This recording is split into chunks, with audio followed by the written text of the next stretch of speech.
नमस्कार, news state देख रहे हैं आप। मैं हूं आपके साथ शुभम त्रिपाठी। बुलेटिन की शुरुआत बड़ी खबर के साथ और इस वक्त की बड़ी खबर लखनऊ से आपको बता दें, कैबिनेट से पास हुए हैं 9 प्रस्ताव। इस वक्त की बड़ी खबर 10 लाख लीटर एथेनॉल के उत्पादन का प्रस्ताव पास किया गया है।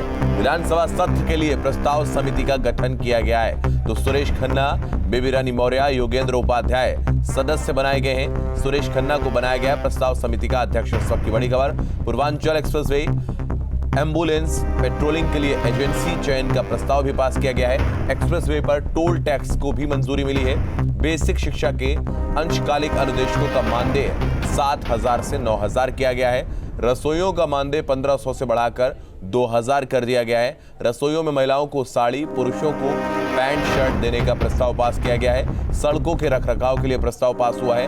सड़कों की लागत में 10% मेंटेनेंस कॉस्ट का प्रस्ताव भी पास किया गया है। तो लखनऊ पीजीआई के पास 5,393 वर्ग मीटर जमीन चिकित्सा विभाग को ट्रांसफर की गई।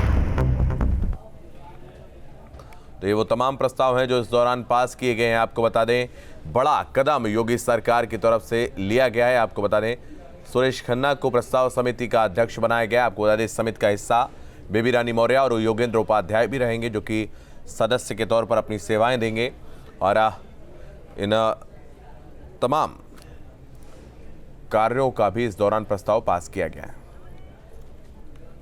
अभी तक हम चाइना से HPLC को आयात करते थे। हमने तय किया है आज के कैबिनेट के माध्यम से कि हम लगभग 10 लाख लीटर स्वयं इसको निर्मित करेंगे, स्वयं इसका प्रोडक्शन करेंगे। जो हमारे लैब के लिए विशेष रूप से आवश्यकता थी उसकी पूर्ति हम स्वयं करेंगे।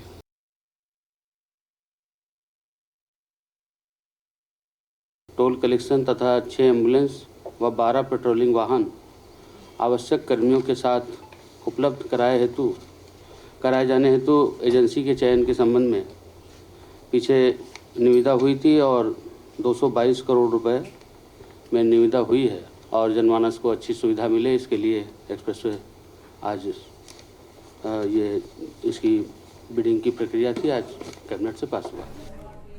तो पूर्वांचल एक्सप्रेसवे पर अब टोल टैक्स लागू कर दिया गया है। आपको बता दें, कैबिनेट में तमाम बड़े फैसले भी लिए गए हैं और इस दौरान जो रसोई हैं उनका भी मानदेय बढ़ाया गया है। 1,500 से 2,000 किया गया है और विधानसभा में तमाम प्रस्ताव को मंजूरी दे दी गई है। तो ये बड़े फैसले इस दौरान लिए गए। 9 प्रस्ताव को पास किया गया है। 10 लाख लीटर एथेनॉल के उत्पादन का प्रस्ताव भी पास किया गया है। तो विधानसभा सत्र के लिए प्रस्ताव समिति का गठन भी कर दिया गया है और सुरेश खन्ना को इसका अध्यक्ष बनाया गया। कौन से प्रस्ताव पास हुए वो हम आपको बताते हैं। आपको बता दें, पूर्वांचल एक्सप्रेसवे जो कि उस पर टोल टैक्स भी शुरू होगा। उसके अलावा एम्बुलेंस के लिए पेट्रोलिंग के लिए एजेंसी चयन का प्रस्ताव हुआ है। एक्सप्रेसवे पर टोल टैक्स को मंजूरी दे दी गई है। बेसिक शिक्षा के अंशकालिक अनुदेशकों का मानदेय 7,000 से 9,000 कर दिया गया है। उसके अलावा रसोइयों का मानदेय भी बढ़ा दिया गया है। तो इसी हफ्ते से मंडलवार जिलों का दौरा करेंगे योगी के तमाम मंत्री। तो सभी मंत्री अपने अपने प्रभार वाले जिलों में जाएंगे। कैबिनेट मंत्री, स्वतंत्र प्रभार और राज्य मंत्री भी इस दौरान लगाए गए हैं। तो 15 मई तक दौरे की रिपोर्ट सीएम दफ्तर को देनी होगी। मंत्री परिषद की बैठक में सीएम योगी का यह बड़ा निर्देश सामने आया है। तो सभी मंत्री अपने अपने प्रभार वाले जिलों में जाएंगे। जिन जिलों के वो प्रभारी बनाए गए हैं वहां का दौरा करेंगे। इनमें कैबिनेट मंत्री, स्वतंत्र प्रभार और राज्य मंत्री भी सम्मिलित रहेंगे, जो कि अलग अलग जगहों पर अपने अपने जो प्रभार वाले जिले हैं वहां पर जाएंगे और 15 मई तक दौरे की रिपोर्ट मुख्यमंत्री के दफ्तर को वो सौंपेंगे। मंत्री परिषद की बैठक में सीएम योगी का ये बड़ा निर्देश सामने आया है। तो सभी मंत्री अपने अपने प्रभार वाले जिलों में जाएंगे। वहां पर किस तरीके से विकास के कार्य हो रहे हैं, जनता की तमाम क्या समस्याएं हैं, उसका मूल्यांकन किया जाएगा। और उसके अलावा 15 मई तक इस दौरे की रिपोर्ट जो है वो सीएम दफ्तर को पेश करेंगे। सीएम योगी ने आज मंत्रिपरिषद की बैठक में यह बड़ा निर्देश दिया है।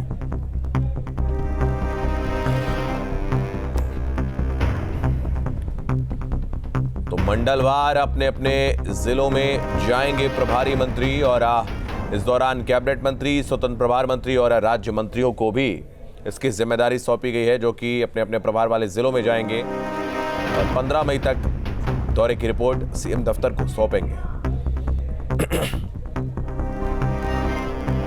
मंत्रिपरिषद की बैठक में सीएम योगी का बड़ा निर्देश सामने आया है। आपको बता दें, तमाम मंत्रियों को जिम्मेदारी उनकी सौंपी जा रही है और एक के बाद एक ताबड़तोड़ बड़े निर्णय जो है वो योगी आदित्यनाथ के द्वारा लिए जा रहे हैं। अविनाश हमारे सहयोगी इस वक्त अधिक जानकारी के लिए जुड़ रहे हैं, उनके पास चलेंगे। अविनाश, आपके पास आएंगे।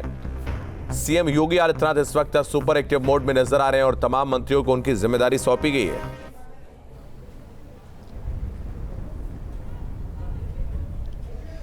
बिल्कुल, देखिए, चूंकि पहले से ये प्रस्तावित था कि जो तमाम कैबिनेट मंत्री हैं, राज्य मंत्री हैं और स्वतंत्र प्रभार के मंत्री हैं, सभी मंत्रियों को अलग अलग जिलों में, अलग अलग मंडलों में भेजा जाएगा और वहाँ पर ज़मीन की हकीकत क्या है, जो सरकारी योजनाएं हैं उनकी यथास्थिति क्या है, उसकी एक प्रगति रिपोर्ट बनाएंगे और उस पूरी रिपोर्ट को वो सीएम ऑफिस को सौंपेंगे। चूंकि आज कैबिनेट की बैठक बुलाई गई थी और कैबिनेट की बैठक के बाद मंत्रिपरिषद की बैठक बुलाई गई। मंत्रिपरिषद यानी कि इसमें जो सभी मंत्री होते हैं, कैबिनेट मंत्रियों के अलावा जो राज्य मंत्री होते हैं और स्वतंत्र प्रभार के मंत्री होते हैं, तो सभी मंत्रियों की बैठक थी और इस बैठक में तय किया गया कि इसी हफ्ते सभी मंत्रियों को अलग अलग मंडलों में जाना होगा। और चूंकि एक कैबिनेट मंत्री को के जिम्मे हो सकता है कि एक मंडल हो, एक जिला हो और उसके साथ में एक राज्य मंत्री और एक स्वतंत्र प्रभार का राज्य मंत्री लगाया जाएगा। और इसकी जो पूरी समीक्षा, जो रिपोर्ट होगी शुभम, वो 15 मई तक सीएम ऑफिस को सौंपनी होगी। क्योंकि देखिए, कहीं ना कहीं सरकारी कामकाज में तेजी और पारदर्शिता लाने के लिए सरकार की तरफ से, योगी आदित्यनाथ की तरफ से ये कदम उठाया गया है और सरकार की कोशिश और मंशा यही है कि जो पिछले 5 साल में जिन योजनाओं को योगी सरकार ने शुरू किया था, उन योजनाओं में क्या कुछ प्रगति है और जो योजनाएं सरकार के आखिर में, यानी कि जब चुनाव खत्म होने वाला, शुरू होने वाला था और उससे पहले का जो 6 महीने का कार्यकाल था, चूँकि उस समय तमाम ऐसी रिपोर्ट्स आई कि तमाम ऐसी योजनाएँ हैं जिनमें काफ़ी धीमी गति से चल रही हैं। तो उन योजनाओं की प्रगति रिपोर्ट क्या है और क्या कुछ जरूरत है, जनता के बीच में क्या कुछ रिस्पांस है सरकार को लेकर, तो इन तमाम चीजों को लेकर मंत्री और जो दूसरे मंत्री होंगे, उनके सहयोगी मंत्री, वो पूरी एक रिपोर्ट बनाएंगे और उस रिपोर्ट को 15 मई तक वो सीएम ऑफिस को सौंपेंगे। और माना जा रहा है कि जो पूरी रिपोर्ट जब सीएम ऑफिस में सबमिट हो जाएगी तो उस रिपोर्ट की समीक्षा की जाएगी और सीएम ऑफिस तय करेगा उसके बाद कि कहां पर क्या कुछ खामी है, क्या कुछ सुधारने की जरूरत है, कौन कौन सी योजनाएं हैं जिनमें तेजी लाने की जरूरत है, अधिकारियों को लेकर लोगों का क्या रिस्पांस है। तो कह सकते हैं कि ओवरऑल एक ये बड़ी समीक्षा होगी अलग अलग जिलों की, अलग अलग मंडलों की। और चूंकि 15 मई के बाद जब रिपोर्ट्स की समीक्षा होगी तो उसमें तमाम खामियों के आने की भी संभावना देखी जा रही है। बिल्कुल, बहुत धन्यवाद आपका हमारे साथ जुड़ने के लिए अविनाश। तमाम जानकारी के लिए बहुत शुक्रिया।